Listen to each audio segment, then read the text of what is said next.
20 सीटों पर हरियाणा में गड़बड़ी, कांग्रेस का आरोप। चुनाव आयोग पहुंची कांग्रेस।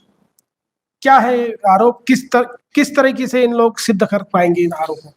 जगदीश जी, आपके बातों का जवाब दूं इसके पहले मैं आपको बता दूं कि चंद्रबाबू नायडू का स्टेटमेंट आ गया है जी। मोदी सरकार अब हिल सी रही है। चंद्रबाबू नायडू ने एक कदम इंडिया गठबंधन की तरफ बढ़ा दिया है जी। और मैं आपको लगातार कई प्रोग्राम से मैं कहते आ रहा हूं कि चंद्रबाबू जहां नीतीश कुमार हिले, चंद्रबाबू नायडू हिल जाएंगे।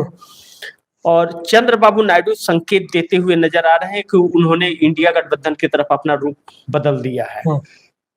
इस बीच लगातार जो रेवंत रेड्डी तेलंगाना के सीएम और आंध्र प्रदेश कर्नाटका के deputy CM DK Shivakumar के साथ जो इनकी मुलाकात लगातार होती रही है, वह मुलाकात अब रंग लाती हुई नजर आ रही है, क्योंकि नरेंद्र मोदी ने नायडू के साथ जो भी वादे किए थे वो वादे पूरे नहीं किए हैं।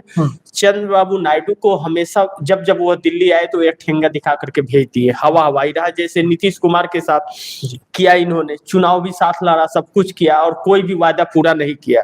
उसी तरह चंद्रबाबू नायडू के साथ भी वादा इन्होंने पूरा नहीं किया है। और चंद्रबाबू नायडू ने स्टेटमेंट दिया है जाति जनगणना को लेकर के भी कि जाति जनगणना आज की जरूरत है और लोगों के पास को आरक्षण मिलना चाहिए, लोगों के पास पैसे पहुंचना चाहिए और लोगों को रोजगार मिलना चाहिए। और यह नरेंद्र मोदी की कुंडली में है नहीं कि नरेंद्र मोदी यह सब चीजें देंगे नहीं। इस चीज को लेकर के सख्त हुए हैं चंद्रबाबू नायडू। और चंद्रबाबू नायडू पोलावरम सिंचाई विभाग को लेकर के बार बार रेवंत रेड्डी से मुलाकात कर रहे हैं और पोलावरम सिंचाई परियोजना उनका बहुत ड्रीम प्रोजेक्ट है और वह जरूरत है आंध्र प्रदेश की इस वक्त की, बहुत सख्त जरूरत है, जिसके लिए भारतीय जनता पार्टी ने कोई भी बजट नहीं दिया। दूसरी चीज जगदीश जी की, भारतीय जनता पार्टी से चंद्रबाबू नायडू ने जो राजधानी के लिए पैसे मांगे थे, 1 लाख करोड़ मांगे थे, 50,000 करोड़ तत्काल की मांग की थी और 1 रुपया भी उसके लिए नहीं दिया गया। यह आश्वासन दिया गया कि जल्द और खूबसूरत राजधानी तैयार होगी। और खूबसूरत के चक्कर में जैसे मणिपुर को इन्होंने कहा था कि हमारी सत्ता आ जाएगी तो मैं मणिपुर को स्वर्ग बना दूंगा, और मणिपुर आज जल रहा है, उसको नर्क से भी बदतर बना दिया। वही हाल ये आंध्रा का करना चाहते हैं, तो वह अपना कदम हिलाते हुए नजर आ रहे हैं। नंबर 2, इनका नीतीश कुमार को जो पीएम बनाने की चर्चा इंडिया गठबंधन ने छेड़ दी है। अब राहुल गांधी या इस पर मुहर लगा दिए हैं कि नीतीश कुमार आएंगे तो मैं उनको पीएम बनाने के लिए तैयार हूं, मेरा पूरा समर्थन रहेगा।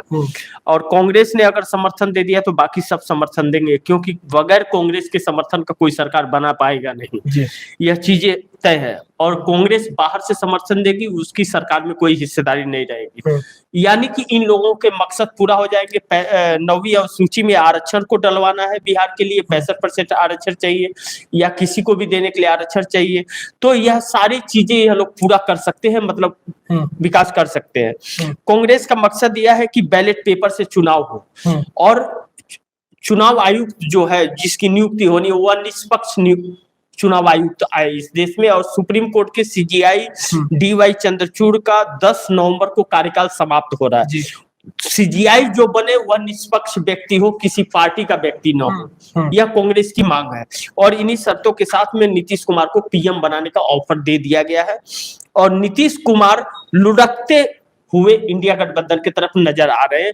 और नरेंद्र मोदी से लगातार बातें नहीं कर रहे, फोन जा रहा है तो भी बात नहीं कर रहे, दिल्ली आ रहे तो भी मुलाकात नहीं कर रहे, जेपी नड्डा जा रहे तो वह उनसे मुलाकात नहीं कर रहे।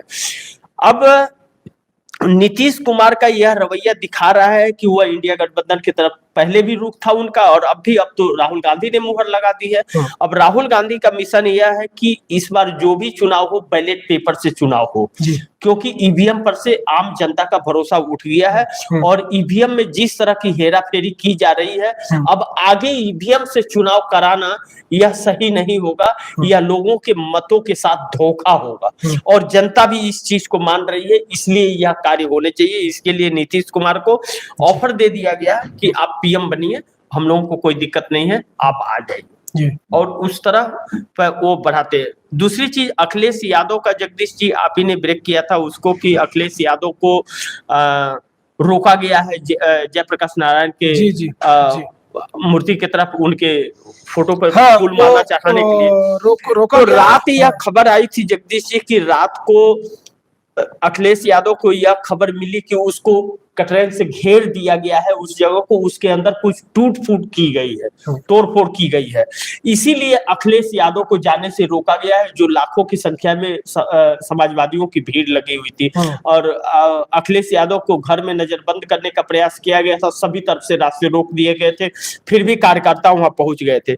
अखिलेश यादव ने यह बयान दिया है कि नीतीश कुमार को तुरंत अपना समर्थन वापस लेकर के और इंडिया गठबंधन में आना चाहिए, और जयप्रकाश नारायण के आंदोलन से हुआ सम्मिलित थे, उसी आंदोलन से हुआ उभरे हुए हैं, उन्हीं के सिद्धांतों पे चलते हैं, तो भाजपा से तुरंत इस्तीफा देना चाहिए।